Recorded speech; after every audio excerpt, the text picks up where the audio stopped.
Hi everyone, I'm the Limitless Librarian and this is my July reading wrap-up. Sorry it's been a bit since you've heard from me and we're still not quite through this spotty, I don't even know, burnout video phase. July was a bit of a busy month. Anyway, by my count I read 11 books in July and we've got some kids books and also some spooky, scary books read this month. So without further ado, let's get into the wrap up. As usual, I'll be listing the books in order from worst to best.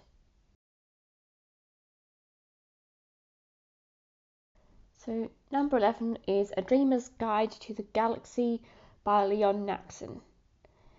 It's a non-fiction book about dreams and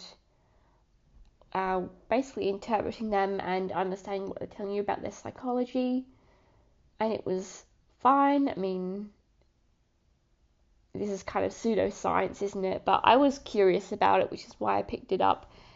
And yeah, it was fine and interesting, but yeah, not much more to say about it. Number 10 is Scary Stories to Tell in the Dark by Alvin Schwartz.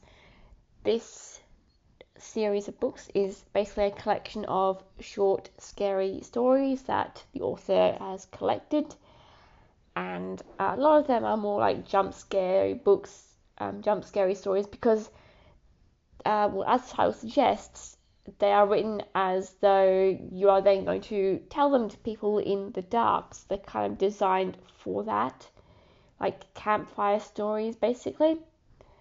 So nothing too deep in here, but I still enjoyed them, and the other two books are even better. Number 9 is Stitches by Hirokatsu Kihara, which is another collection of scary stories. And again, they weren't really very scary to me. They were just sort of spooky, but yeah, not really scary or that unsettling to me. But I do like the art. This is my first exposure to Junji Ito's work, and there is some really great art in here, which I really like. So although none of the stories in here really stood out to me, I did still enjoy reading them, and as I said, I really like the art in here. Number 8 is More Scary Stories to Tell in the Dark by Alvin Schwartz. This is the second Scary Stories to Tell in the Dark book, and again, it's more short, scary stories designed to spook or jump scare people when you tell them around a campfire or under the covers or whatever. Again, fun, and this one had more variety, more different stories than the first one. Number 7 is No Longer Human, the manga adaptation by Osamu Dazai. This is an adaptation of a novel. I haven't read it, but I would like to read it now. About a man who basically grew up in a very oppressive household, and he doesn't really understand people, and he's scared to be his true self around people, and he just gets into a lot of really bad situations, makes a lot of mistakes, falls into the same patterns, and it was definitely interesting. And it did go into some sort of deep places, so I'm guessing the novel would be more into those deep sort of character explorations and why he turned out the way he did, and how he is being affected and even used by some of the people around him. Number 6 is Paddington at Work by Michael Bond. This is the 7th Paddington Bear book, and I enjoyed it. As I've said in previous videos, you can't really go wrong with Paddington Bear. I liked Paddington at the Stock Exchange, and also Paddington in a Hole, and also Paddington Steps Out, where Paddington ends up in a ballet recital with a famous ballet dancer. That one was pretty funny and good. So there were some great stories and great memorable stories in this one. Number 5. This one's going to be some interesting reactions. Pretty notorious book. This is Twilight and Life and Death, which is the gender-bent retelling of Twilight by Stephanie Meyer. This is the 10th anniversary edition, so it had both books in it. So if you don't know what Twilight is, you've been living under a rock. It's pretty infamous, probably one of, if not the most famous YA romance books, paranormal romance books. Bella and Edward, and later Jacob. I know all about that, and he shows up in this one, but yeah. So it's romance between Bella, the human, and Edward, the vampire. And in the gender-bent version, we have Beau and Edith, with them having swapped, changed genders along with most of the other characters. I liked Life and Death better because I think Beau was a more interesting character than Bella. He had some funnier dialogue, really. And it was interesting to see how some of the gender roles were handled differently in the gender-bent version. So I don't think it's as bad as a lot of people say it is, but at the same time I do understand why people say there are some questionable things going on in this book.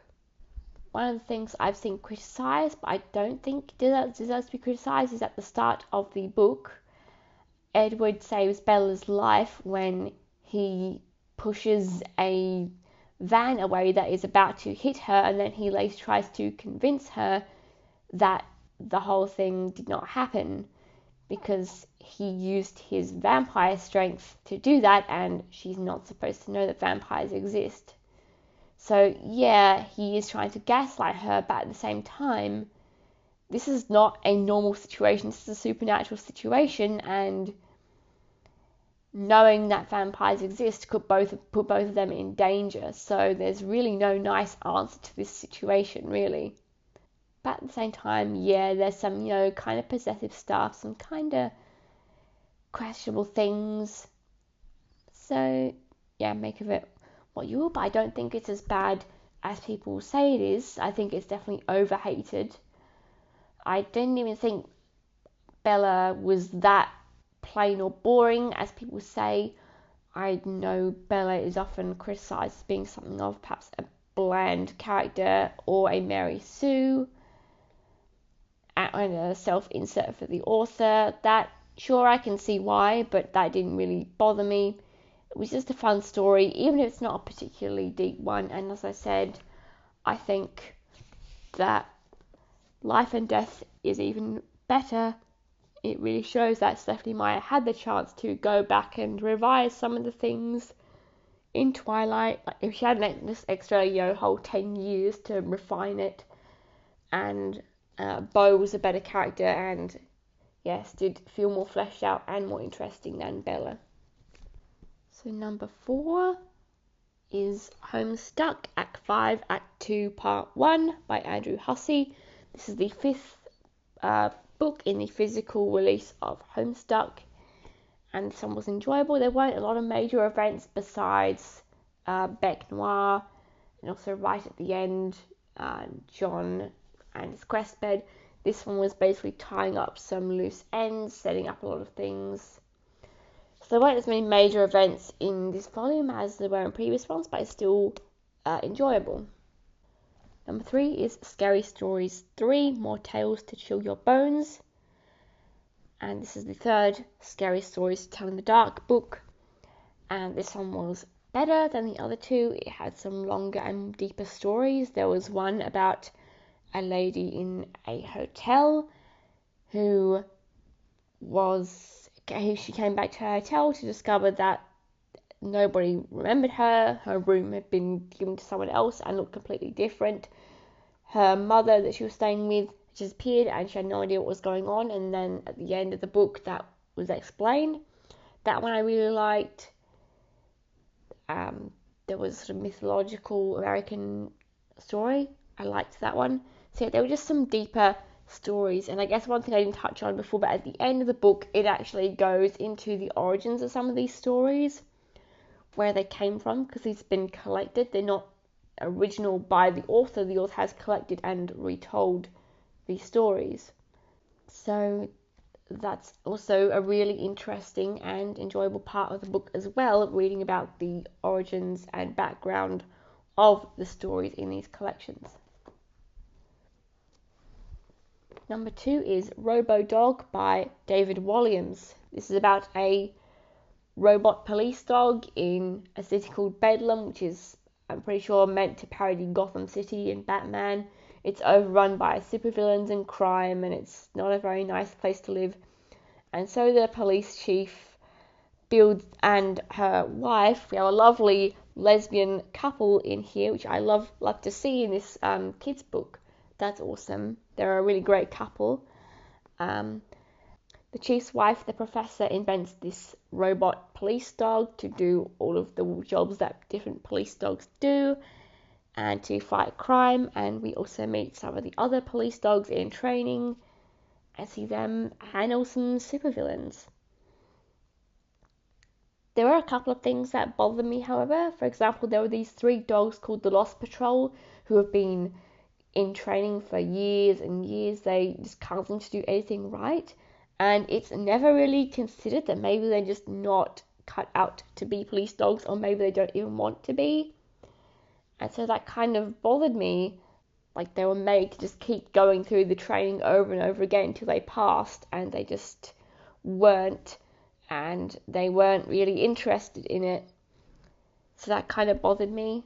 But overall, I really enjoyed the story in spite of that fact, and I think some things could have gone a bit deeper. And the number 1 book I read in July was Rowley Jefferson's Awesome Friendly Spooky Stories by Jeff Kinney. This is the 3rd in his spin-off series about Rowley Jefferson, which is the best friend of Greg Heffley, the protagonist of Diary of a Wimpy Kid. So this is a collection of spooky stories that Rowley wrote, and they're really funny, and I actually really like them, and I think they're very creative. Rowley is very much like a very friendly, he's a friendly kid. He's not really big into action or gory things. He's a good kid. He honestly deserves better than Greg treats him. So the scary stories are really goofy and not all they don't end up as you would expect them to, as a result of who Rowley is. And so they were really funny and, as I said, really creative and unusual, and not what I would expect. So I really had a lot of fun reading through these stories and seeing Rowley's take on lots of different scary monsters and common things that we would associate with, like horror. And thus concludes my July reading wrap-up. Thank you for watching. Again, sorry my video output has been spotty. We'll see how that goes. And I haven't forgotten about Car Cat's book recommendations earlier. I know we're not even in the Cancer zodiac sign anymore, or even in the month of July at this point. July was just a busy month. So anyway, if you liked that video, please like and subscribe for more book content. And as always, do lots of maths, read lots of books, and I'm sure you'll have an awesome, friendly day.